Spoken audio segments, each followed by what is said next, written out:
Now we've seen the arguments towards Woolf's view. Woolf agrees with the subjectivist that we should try and feel fulfilled, that meaning in life is in part due to feelings of fulfillment. But she thinks we have to be fulfilled by the right kinds of things. And she thinks that using the cases and also by thinking about comparisons, we can also support this by thinking about comparisons between different objects and seeing that some are more valuable than others.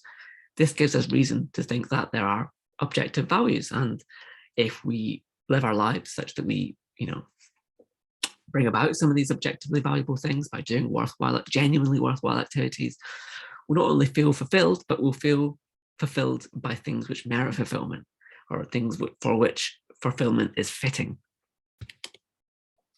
So recall the first lecture, we talked about meaning as purpose versus meaning as meaningfulness. So Woolf's thought is here, like, even if there's no God and therefore no purpose, it doesn't follow that everything is completely meaningless or devoid of meaningfulness.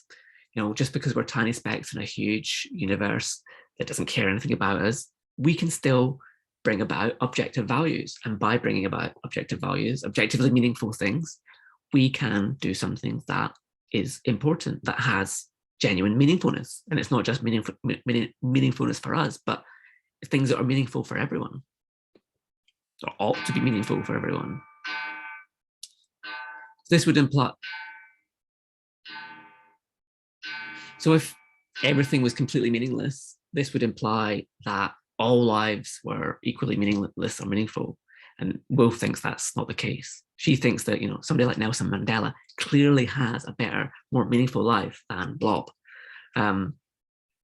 If everything was just, there was no meaningfulness, then perhaps we'd have to say that, someone like Nelson Mandela has equally meaningful a life as Blob. It clearly seems to not be the case. So this gives us a prima facie case in favor of thinking that certain lives are more meaningful than other lives. So we started with the thought that some lives are more meaningful than others, vis-a-vis the ones that are successfully aimed at active engagement in worthwhile projects. So some things are more valuable than others.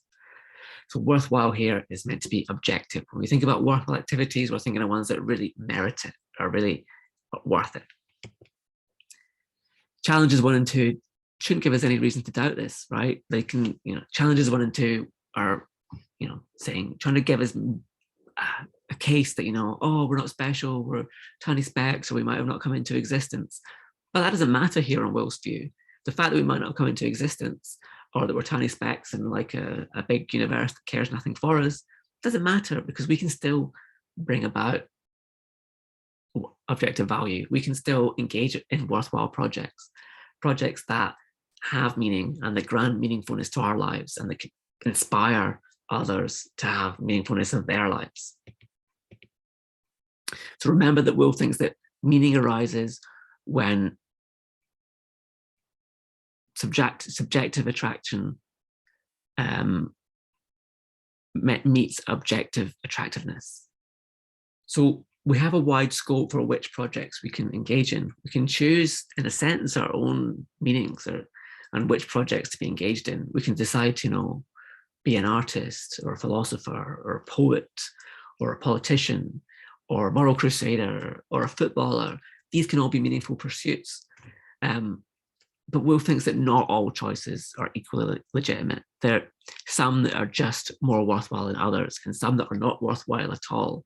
So whilst we have this little bit of choice about our own meanings and which projects we engage in, and ones that make us feel fulfilled, they also have to be ones that are genuinely merit fulfillment, that are genuinely worthwhile in some objective sense. And we've seen the case for that by looking at, the difference between a Vermeer painting and some potato peels, and by comparing the life of Blob and someone like Nelson Mandela or anyone else with a meaningful life.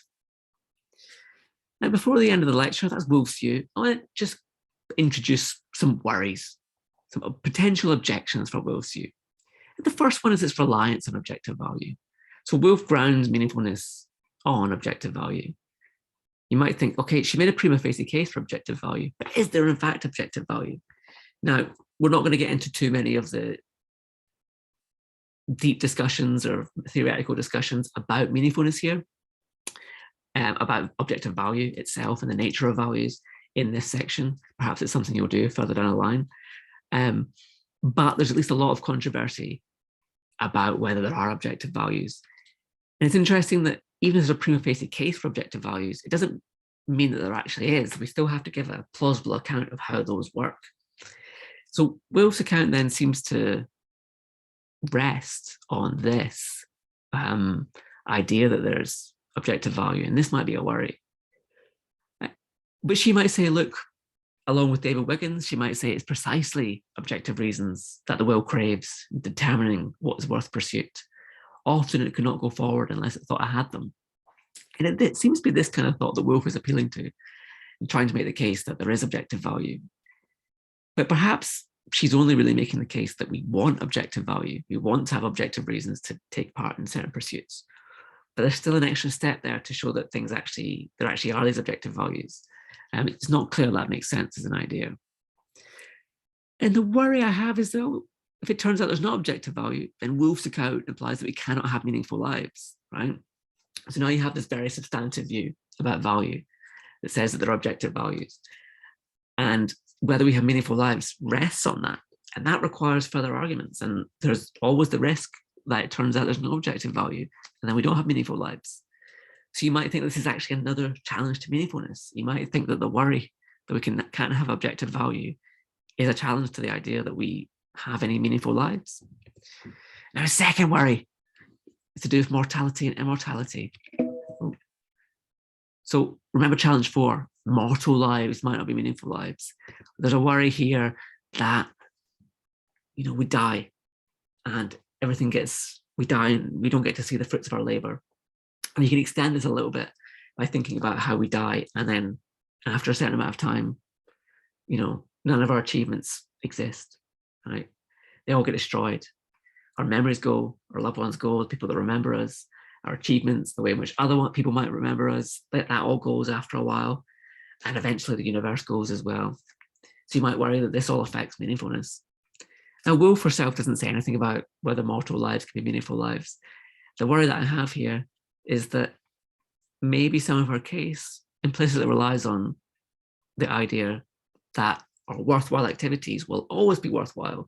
There's nothing that will undermine their worthwhileness. But maybe there is. Maybe the fact we die and everything we do goes away at some point and is not remembered and crumbles to dust. Maybe this actually makes our activities not worthwhile in the end. It's not something Wolff discusses, but something we'll return to later on. She also doesn't say anything about whether immortal lives can be meaningful lives. Now, as we'll see in lecture 3, there's a worry that being immortal will be boring, and this kind of boring will result in our lives being meaningless. Wolff doesn't say anything about this. And I think it's a worry for the objectivist. They might be right that we should try and avoid practical solipsism, but there seems to be a challenge here from questions about mortality. And then if we try and avoid the questions about mortality to appealing to the possibility that we could be immortal, there might then be worries about immortality. Now, in tomorrow's lecture, we'll turn to this question. For now, enjoy the rest of your day.